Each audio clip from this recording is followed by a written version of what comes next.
السلام عليكم ورحمة الله تعالى وبركاته. walaalayaal waan idin salaamay. maanta waxaan idin tusayaa si uusan kaagala noqon karin qofka matalan message-kii uu kuu soo diray ama cod ha noqdo ama sawir ha noqdo ama maxaan ku idhahdaa qoraalba ha noqdo, wixii uu kuu soo diray si uusan kaagala noqon karin ayaan ku tusayaa qaybta WhatsApp-ka insha Allah tacaala. Okay, مثلا WhatsApp-ka magaciisa kor buu ku qoran yahay WhatsApp 4 isaga kuu soo baxaya marka aad ku qorto Google Play ama muxuu ahaa Google Chrome ama Store-ka. Okay, marka WhatsApp-ka haddii aan matalan anigu hadda aan iraahdo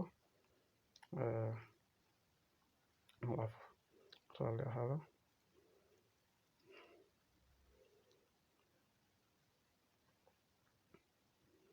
Okay, haddii matalan aan hadda iraahdo weli muusan i furmin, geeska bidixda aan taabanayaa, khasuusiya baan odhanayaa, ilqaa tafciil. matalan hadda aniga waa ii shaqeynaya markii hore. ilqaa tafciil saan oo kale markii aan iraahdo, qofku haddii uu hadda iga masaxo risaalo ama iga delete gareeyo uu ii soo diray, markaaba waa la noqon karayaa. laakiin khasuusiya تفعيل عدم الحذف الرسالة مركان يراهدو خلاص واحد رسالة أو محن كل هذا وقفكوا يقرأ نقول كرو ما يجرتو.